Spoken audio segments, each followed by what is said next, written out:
This is Glow in the Dark Radio.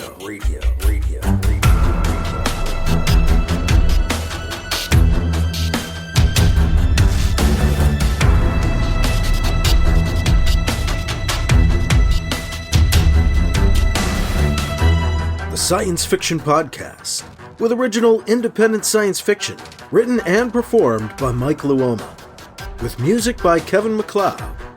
The Vatican Assassin Trilogy and The Adventures of Alibi Jones by Mike Luoma are available in ebook, trade paperback, and audiobook wherever you find your books online.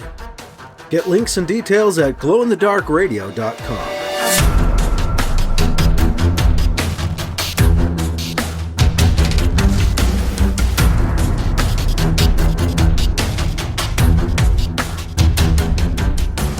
This is the Science Fiction Podcast, Glow in the Dark Radio.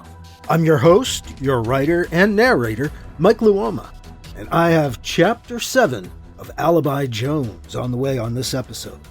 Got a little before the story set up to catch you up or get you into the story if you're just checking us out. Alibi Jones, the cat-like alien Dakhur Kit, and their former cellmate Piccolo, a human, escaped from Tek'Tah captivity and then got back on the trail of the Tek'Tah, because it seems Tek'Tah are kidnapping humans. Alibi and Piccolo both know someone they've apparently taken. A visit to the planet Junzias led to an incredible discovery. The Tek'Tah not only are kidnapping humans, they seem to be doing it for another alien group, the Eldred. But the Eldred are supposed to have all died off at the end of the last war over 25 years ago. The one at the end of the Vatican Assassin Trilogy. They should not be here. They shouldn't even exist. The three of them managed to escape Junzias without their surveillance being detected by either the Tek'Tah or the supposed Eldred. So now they've headed back to Ceres Central. Alibi has to tell his Aunt Anita about the return of the Eldred, though he knows she'll find it hard to believe. We'll catch up with Alibi Jones at Ceres Central as we get into Chapter 7 of the novel Alibi Jones, part of the Adventures of Alibi Jones Chronological Omnibus on Glow in the Dark Radio. An enormous thank you to my patrons. Thank you, patrons. Thank you for supporting the podcast and keeping the podcast going. I'm going to try to get you an early episode this coming week because you've been so patient. And I was a little late last week, not too bad this week, but again, I do like to get patrons early episodes. And I may have something else for you this week, although it's not quite related, but I'll get back to that in a minute. But if you'd like to become a patron and help support the podcast, you can do it for $2, $5, or $10 a month through patreon.com. That's Patreon, patreon.com/glowinthedarkradio. Head there, you can find out more about becoming a patron, and you can sign up and become a patron. Get special deals and offers and stuff early. And again, it's $2, $5, or $10 a month to help support the podcast and help keep things going. And enormous thanks again to those of you who are patrons and currently do this, because I do have a handful of folks who help keep the podcast going. Thank you, patrons. In book news, I have some nonfiction book news. I was inspired to go through and refresh my 2018 release, the nonfiction comic book history of Star-Lord and the Guardians of the Galaxy. Not much rewritten, just a few mistakes fixed and a little updating. My unofficial history covers their comic book years from 1968 to 2011, right up to when the title was canceled in preparation for a reboot, which was going to be tied into the release of the first movie. I found out the reason for those titles' cancellation in 2011 during an interview with Dan Abnett a little bit after the fact, and that's included in the book. The book is put together from my old comic book website columns, and I'd had the chance to interview several of the creators behind Star-Lord and the Guardians of the Galaxy over the years. Steve Englehart, who wrote the first Star-Lord story, creating the character. Chris Claremont, who kind of recreated Star-Lord, along with artist John Byrne, as kind of a trial run before they took on the X-Men together. We talked to him about that. Timothy Zahn brought Star-Lord back as a different character, not Peter Quill. So he's in there. Raphael Marin, editor Andy Schmidt. Howard Chaykin, I talked to Howard about Monarch Starstalker. And Howard didn't really remember that much about it, but he did give me some good behind-the-scenes stuff that's in there. I have a couple of bonus parts. That's one of the bonus sections. As well as the Star-Lord and the Guardians of the Galaxy stuff. There's an entire back section on Killraven, because I had done a series of columns on Killraven. And then there's also a kind of like one-shot short on this character that Howard Chaykin had come up with, Monarch Starstalker, that Abnett and his partner Andy Lanning brought back in the Nova comic, I believe it was. So I covered Monarch Starstalker, even though most people had not heard of him, and even his creator was not that familiar with him any longer. But he's in the book. When the original websites went away, I thought it might be good to preserve it all in book form, which is why it first came out. And it's actually one of my better selling books. Never selling a lot, but always selling. When it can sell, I've run into a couple problems with the layout of the print book, and so that led to its distribution getting curtailed. It didn't show up everywhere. It started to go out of stock. So only Amazon, for some reason. I think they print up a bunch of books, print-on-demand books when they carry them ahead of time. So I think they may have a backlog of the old editions. So they kept selling them. But otherwise, the print copies were going out of stock. And the ebook, while it continued selling on Amazon, sort of seemed to stop selling on a lot of other sites. Again, I think there was a glitch in the system with the ebook. So, yes, it's been time for a new edition of the book. And right now, I'm paying for Adobe Acrobat because I needed it to put together that photo book that I just released in print. The Ancient World Around Us, Pictures and Descriptions by Mike Luoma. So the timing seemed right to try to take care of the other stuff that needed doing while I'm paying for the software. So the new print book isn't available yet, but it will be. It's forthcoming. I'm still waiting on my proof copy to approve it. But the new ebook is available now, and it's beginning to appear everywhere. It's at Amazon, Barnes & Noble, Kobo, and more.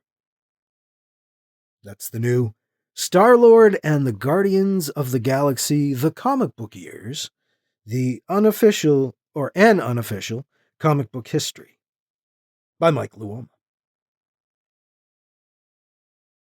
Now, I know my nonfiction stuff isn't necessarily of huge interest if you're listening to the science fiction podcast, but I can mention that the writing of the new Alibi Jones novel continues as well. That is still in the works and underway.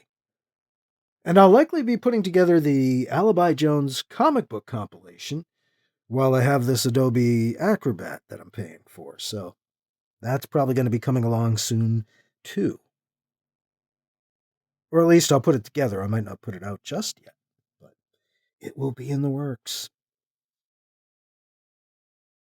Speaking of in the works, we'll find out how Anita reacts to what the Tek'Tah and the supposed Eldred seem to have in the works as we get into Chapter 7 of Alibi Jones, next on Glow in the Dark Radio. 50 years ago, Mira, humankind's last hope to find new resources, departed the solar system. 7 years into her mission, she disappeared. She has returned. SNR Black, a Sol Federation Marine Corps vessel, is sent to retrieve her from certain destruction in the Kuiper Belt beyond Pluto. What they find will change humankind forever. From Parsec award-winning author Paul E. Cooley, Derelict, Marines, Part 1 of the Derelict Saga, combines military sci-fi, space opera, mystery, and suspense to create a journey you won't forget. Podcast available at shadowpublications.com. Paperback and ebook available from amazon.com. Some mysteries shouldn't be solved.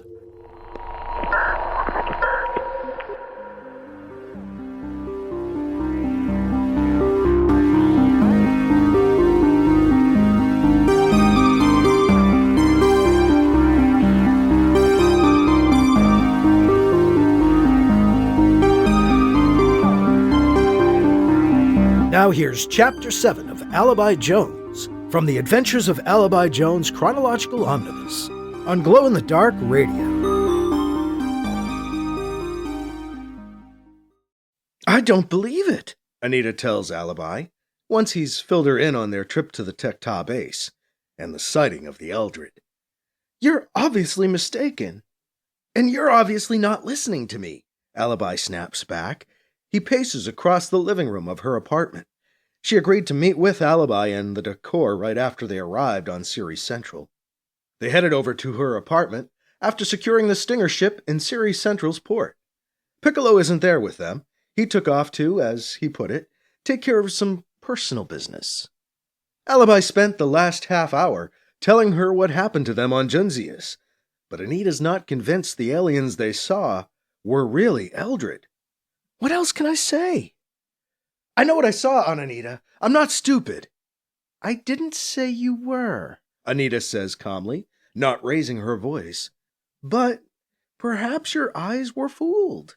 Maybe the Tek'Tah wanted you to think you were seeing the Eldred. They didn't even know we were there, not at first, Alibi insists. How could they be staging it if they didn't know anyone was watching them? He's trying not to raise his voice, but his frustration is clear in his tense body language, teeth clenched, hands balled into fists. He tries to keep his temper in check. Maybe you give yourselves too much credit for stealth, Anita says, a dismissive note plain in her voice. Dr. Anita Capituna is a former Prime Representative for the Solar Alliance. She's been leading the project for the last 25 years and running the growing Ceres Central station. Although he calls her his aunt, Anita has been more like a mother to Alibi since he was 3 years old, when his biological mother, Ruth Kim, shot and killed Alibi's father and Anita's fiancé, Bernard Campion, a.k.a. BC. BC founded the Solar Alliance, uniting humankind. He led the fight against the alien race known as the Eldred, and against Dolomé, a million-year-old alien freed from suspended animation. Dolomé represented the final living remnant of the ancestors of the human race known as the Ancient Enemy. The Eldred thought they'd destroyed them 1,000,000 years ago. They did wipe out most, but the Ancient Enemy managed to send out thousands of starseeds, high-tech DNA transporters, to save their race from total extinction. One of those landed on Earth a long time ago. The human race is the result. After they eliminated the Ancient Enemy, the Eldred became the dominant race in the known universe for the next 1,000,000 years. But Dolomé had secretly been kept alive in stasis by some of the Eldred. Around 25 years ago, he was accidentally revived and became a new threat to both the Eldred and humankind. And thanks to our birthright, the Eldred tried to wipe out humanity with a plague. They later resorted to all-out war. Every school kid now learns how the Eldred fleet was wiped out in the war, how Dolomé was killed, and how surprised we were to find out the very existence of the Eldred tied into Dolomé's continued existence. The Eldred didn't realize it either.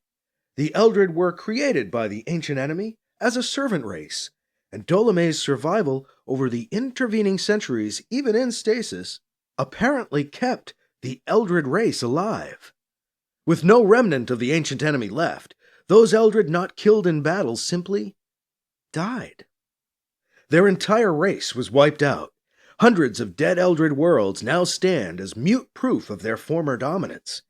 They've been gone for almost 25 years. Or they were.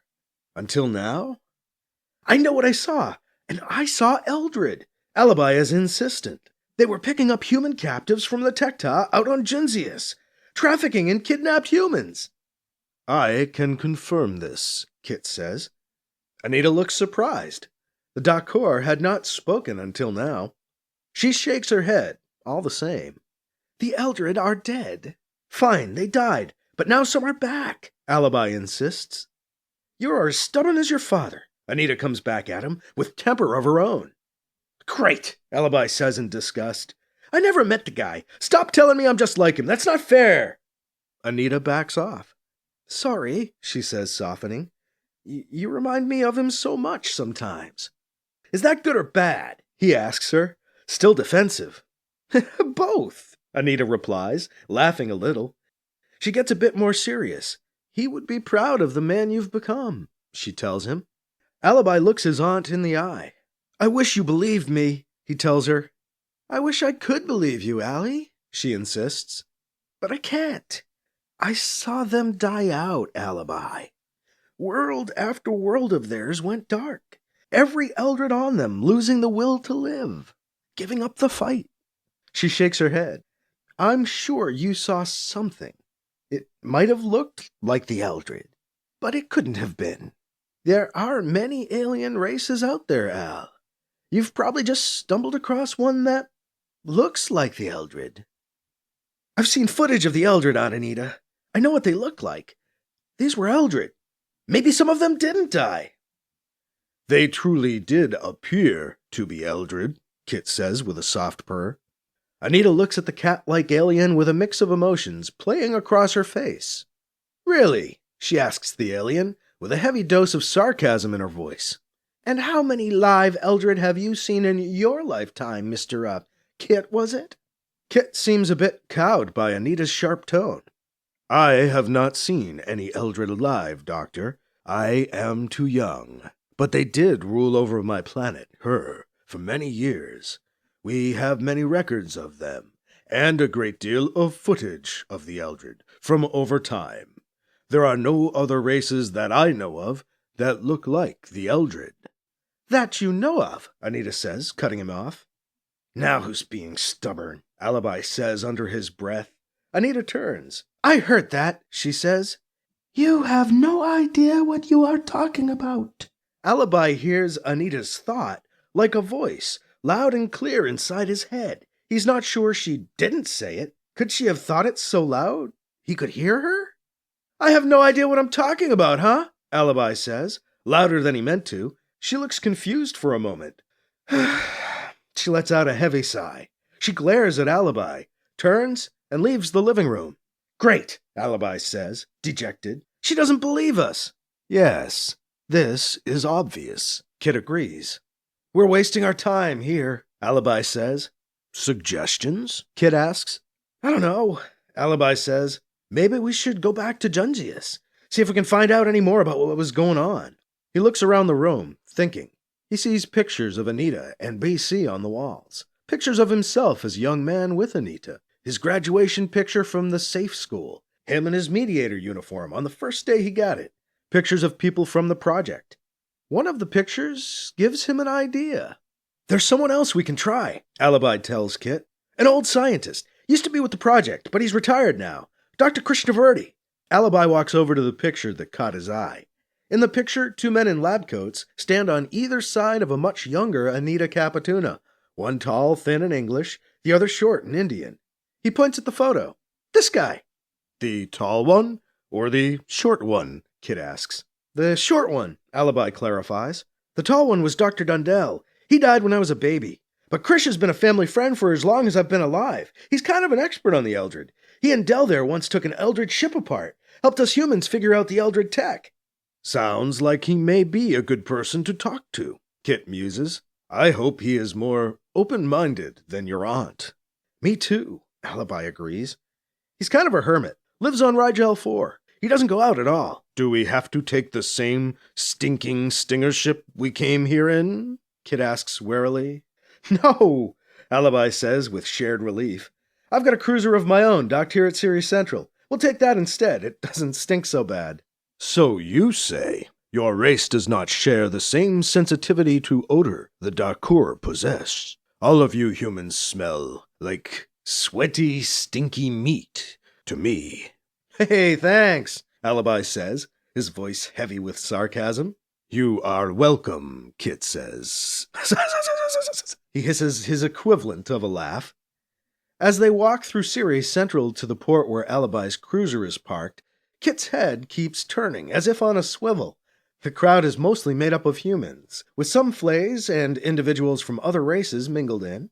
Some heads in the crowd also turn towards Kit's as they walk past. "You look funny," Alibi says to Kit. "Different, sort of." "My hair is standing on end a little," Kit explains. "I am not used to being around so many humans." "We're not exactly used to seeing Dakhur around here either," Alibi tells him. "We Dakhur traditionally have not wanted to deal with the Flays or the Domo, who were the primary races in this part of space, until recently." "I can see that. Can't say they've impressed us either. Although if the history books are right, we kind of owe our very existence to them." "We Dakhur had thought the Flays might be more reasonable once the Domo had declined. But as you well know, our dealings with them have not improved." "Right," Alibi says. "Well, I thought they were being straight with you. With me." "I have not yet killed you," Kit offers. "So you believe me?" "So far," Kit says, "you humans seem to be somewhat reasonable. Although you look like the ancient enemy, most of your people have been straightforward in your dealings with the Dakhur. However, we have found that not all humans are the same. There are independent human warlords who are as violent and disagreeable as the ancient enemy was said to be." "Really?" "You do not know?" "Yes. There are a couple of humans who have taken over dead Eldred worlds and used the leftover technology found there to enrich themselves at the expense of many others, self-styled warlords." "They've taken over Eldred worlds? Nobody does that!" Alibi exclaims. "There are humans who have. You do not know of them?" Kit asks. "I've never. How do you know about them?" "For the same reason I speak your race's language," Kit explains. "As I told you, my father negotiated the deal with the Flays you mediated. My family were diplomats until the Flays ruined my father's honor. I was raised to be a diplomat, and so was instructed in the languages and taught the histories, mores, and customs of the races that dominate this part of the known universe. Each diplomatic family among the Dakhur specializes in different areas of the known universe, you see." I see. "So you learned about us in school?" Alibi asks, curious. "School? Kit purrs, thinking. "Yes, I guess that is what I mean." When they reach Alibi's cruiser ship, Piccolo is waiting outside. "Here we are," Alibi says. "Hey, Piccolo." "Got your message," Piccolo says. "Didn't want to take the stinker, huh?" "It is bad enough that I have to smell you all the time," Kit says to the man. Piccolo starts to laugh, thinking Kit is joking. When no one else laughs, he stops abruptly. "Oh." Alibi cycles the airlock open, and the three of them enter the ship. "Huh." Kit lets out a quick grunt. "It does not smell as bad as I feared," he admits. "Thanks," Alibi says with some uncertainty. They head for the bridge and strap themselves in for the trip to Rigel 4 to see Dr. Krishnavurti.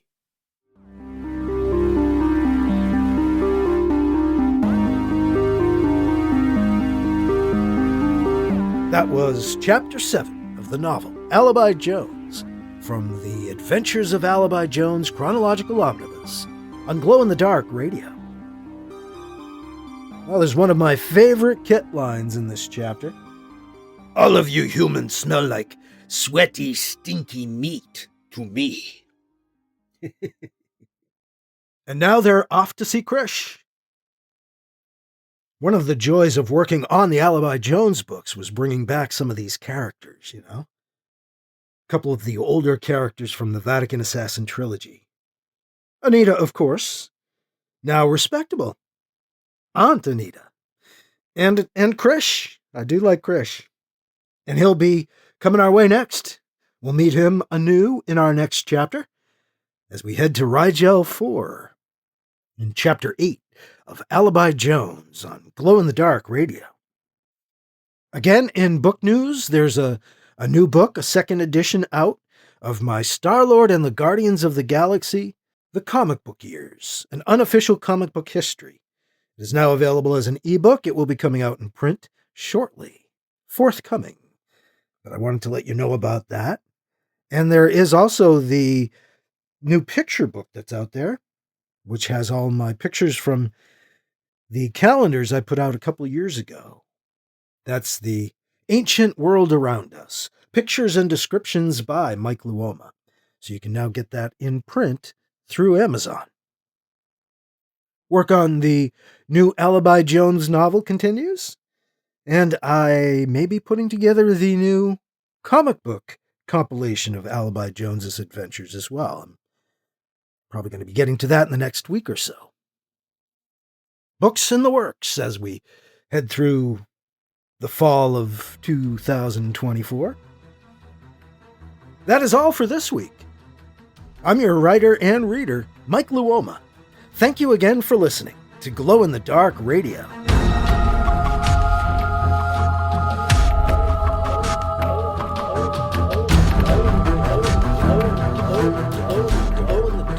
Glow in the Dark Radio.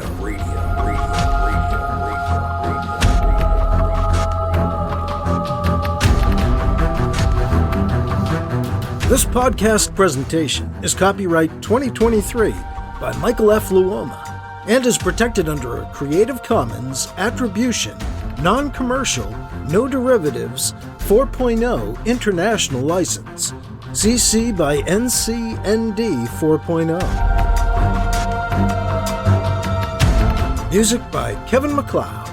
You can find his work at Incompetech.com.